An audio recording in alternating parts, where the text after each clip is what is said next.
A cisticercose, vou colocar aqui o nome da doença.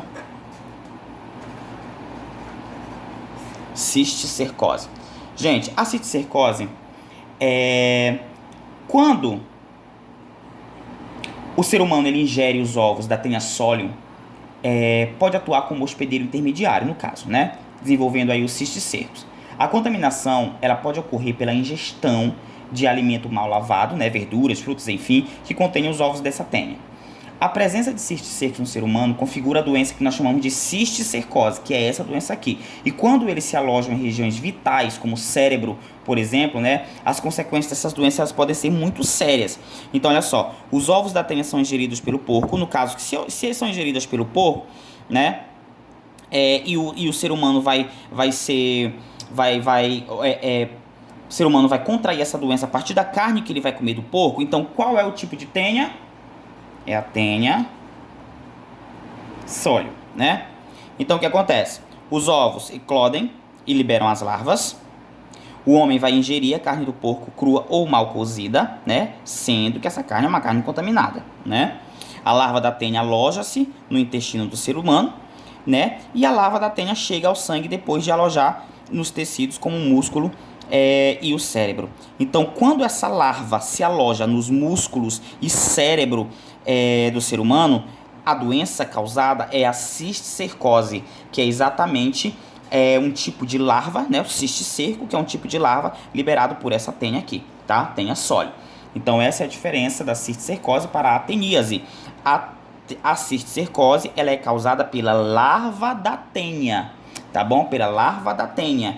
E a teníase ela é causada já pela tênia adulta, ou a Taenia solium ou a Taenia saginata. Tá bom? Muito bem. Outra doença também que nós vamos analisar aqui, gente, é exatamente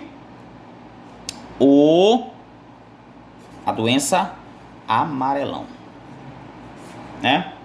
Bom, essa doença aqui também ela pode ser chamada de ancilostomose ou ancilostomíase. Posso tomar também chamada de opilação, né? Mas geralmente você vai ver no livro aí, ó, ancilostomose, mesma coisa. Então veja bem, essa doença aqui, vou colocar aqui, essa doença ela é muito frequente, né, no país.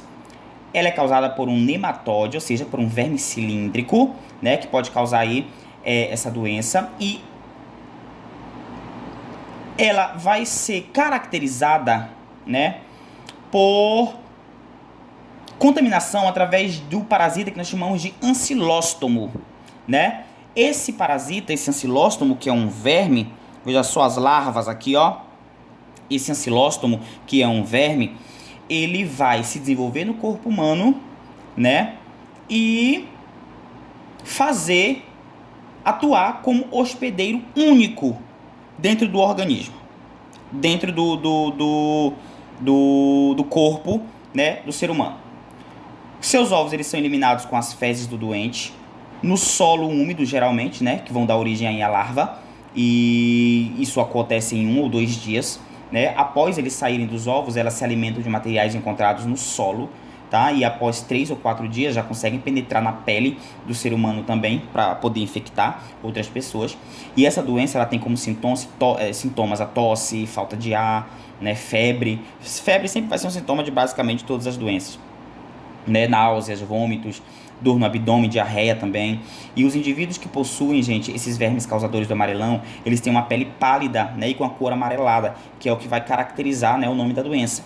Esse parasita aqui tem dentes bem pequeninos, nós chamamos de dentes pontiagudos, bem pequenininhos, né, os quais eles furam a parede do intestino para poder se alimentar do sangue humano, né, e a perda de sangue vai causar essa anemia no organismo, que é responsável também pela fraqueza, pela palidez e pelo tom de pele amarelado, tá? E é por causa desse tom amarelado que a doença ganhou esse nome.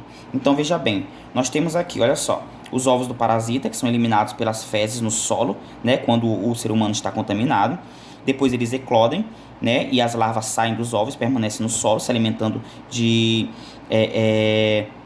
elementos do próprio solo.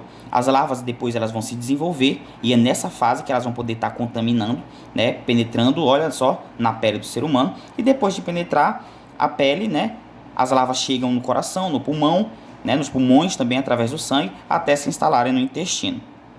Tá? E as larvas tornam-se adultas no intestino, formando aí novos ovos que são liberados depois e o ciclo reinicia, tá bom?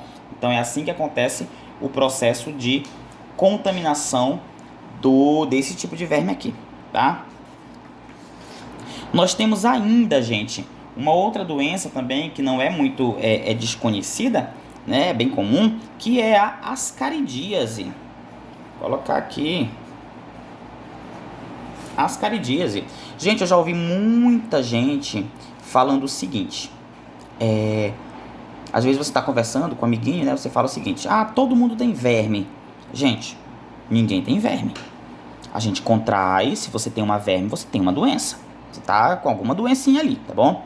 O que nós temos é uma flora bacteriana. E essa flora bacteriana, ela nos auxilia em alguns processos metabólicos, tá bom? Em alguns processos auxilia no processo digestivo, né? Enfim. Agora veja bem, quando a gente fala assim, todo mundo tem verme, isso é uma frase errada, né? Por quê? Porque se tem verme, então caracteriza uma verminose. Verminose é uma doença, né? Então são doenças causadas por vermes. Se você tem lombriga, então significa que você tem ascaridíase, isso é uma doença, né? Se você tem uma tênia, você tem teníase, isso é uma doença. Então não é verme, mas sim uma flora bacteriana que todos nós possuímos, tá bom? Então veja bem, vamos falar um pouquinho sobre a ascaridíase, né? Que é a doença causada pela Ascaris lumbricoides, que é a famosa, vou colocar aqui, ó, famosa lombriga, né? Veja bem, a Ascaris lumbricoides, gente, ela é conhecida popularmente como lombriga, né? Eu falei para vocês, ela é um nematóide, lombriga, é um verme cilíndrico, né? Ela causa aí a ascaridíase. O parasita, ele se aloja no intestino, tá? Onde ela se utiliza dos alimentos ingeridos pela pessoa. E as fêmeas, elas põem ovos que saem com as fezes do doente. E uma nova pessoa, ela pode infectar ao beber água, ela pode se infectar ao beber água não tratada, né? Contendo os ovos ou comer alimentos regados com ela.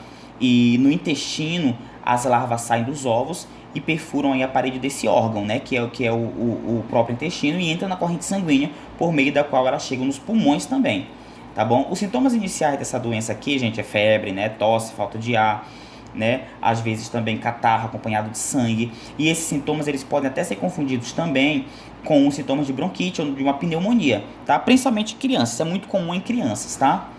Quando o verme chega no intestino, onde ele vai se tornar adulto, e se precisar, ele usa para si parte do alimento que está sendo digerido, tá? E é nessa etapa que a doença ela pode provocar, além da desnutrição, a fraqueza, tá bom? Reações alérgicas também, náuseas, vômitos, manchas na pele, convulsões, enfim. Então, olha só, eu coloquei aqui o ciclo para a gente analisar. Veja bem, nós vamos ter aqui, ó, o ser humano que acaba evacuando, né? E nas fezes eles liberam aí os ovos, né, não fertilizados e fertilizados. Aqueles ovos que são fertilizados, eles vão iniciar o ciclo.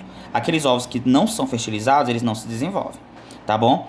Então, depois do ovo fertilizado, ele passa por algumas etapas de divisões celulares, gente, e eles vão se transformar, né, em ovos com ascaris, ou seja, com um vermezinho já ali, ó, desenvolvido, né? E a partir desse vermezinho aqui, no momento em que ele vai eclodir, né, desses ovos aqui, eles vão causar todo esse problema, né? O indivíduo contaminado, ele elimina milhares, na verdade, tá bom? Milhares de ovos desse verme aqui. Esses ovos, eles podem contaminar, né, verduras, eles podem contaminar alimentos. E ao ingerir esses ovos aqui, através desses alimentos, ou de verduras, ou de água contaminada, frutas, enfim, dentro do organismo, essa larva sai do ovo, né? Ela sai do ovo dentro do organismo do ser humano, ela percorre várias partes do corpo e se instala no intestino, onde ela vai atuar como parasita, tá bom? Essa espécie aqui, ela também é uma espécie dioica, né? Ela vai ter aí os gametas separados, tem um macho, né? Tem um macho aqui e tem a fêmea, tá bom? Geralmente, gente, as fêmeas elas são maiores, elas chegam aí a medir de 20 a 35 centímetros. Os machos eles medem aí cerca de 15 a 30 centímetros de tamanho, tá bom? Então essa foi a ascaridíase. Gente, é necessário também que a gente fale um pouquinho, já que nós estamos falando também, interligando essas doenças. Se você for perceber, né, essas doenças elas são causadas exatamente porque depende muito das condições de higiene do local, né, das condições de habitação daquela pessoa. Então manter esses hábitos de higiene, né, manter esses cuidados com a higiene pessoal são extremamente importantes para que a gente possa nos prevenir desse tipo de doença, tá bom? E aí a gente fala um pouquinho, indo agora para o lado do saneamento básico, a gente fala um pouquinho da água potável, né, e de tratamentos caseiros desse tipo de água. Vou falar um pouquinho aí de água potável, tá? Bom, o que é uma água potável, gente? Uma água potável é uma água que é apropriada para o consumo, tá? É aquela que pode ser consumida pelo ser humano, né? Quando a gente pode beber aí sem risco nenhum à saúde, tá? A água, quando ela é potável, ela não apresenta cor, ela não apresenta odor, né? É preciso também que ela esteja livre de substâncias tóxicas, de micro-organismos, de larvas, né? E de ovos de vermes, como nós vimos anteriormente. Nem sempre a água dos rios, dos lagos, enfim, elas são apropriadas para o consumo. Se a água ela não é potável, ela deve passar por um tratamento adequado, né? A água ela é retirada de um rio, de um lago ou de uma nascente, ela deve ser tratada, no caso de pessoas que bebem esse tipo de água em casa, ela deve ser tratada em casa, tá bom? Primeiramente ela precisa ser filtrada, né? Existem vários filtros caseiros aí que contém aí velas de porcelana por dentro, que é responsável por essa filtração, né? E depois de filtrada, a gente sempre costuma dizer para utilizar também cloro, né? Tem que ser clorada, né? Utilizando aí o cloro. Algumas gotas dessa solução, né? Que é o hipoclorito de sódio, ele deve ser adicionado na água, né? Sempre com a instrução aí que vem nos rótulos, tudo direitinho, né? Geralmente esse hipoclorito ele também é cedido por postos e tudo, você pode conseguir em postos, né, de saúde, né? A cloração ela mata os micro-organismos e previne doenças também, tá bom? Então é uma forma também de tratamento, né? E se, por exemplo, nós não tivermos esse cloro em casa, a gente pode ferver a água por alguns minutos, né? A fervura ela mata também, né, alguns micro-organismos, né? E após voltar à temperatura ambiente, a água vai estar adequada para consumo, também. Geralmente, gente, há gases, né, do ar que são misturados com a água, que ao ferver essa água, parte desses gases é liberada. Isso modifica um pouco o sabor da água, tá bom? Que fica com um gostinho diferente, um gosto mais desagradável.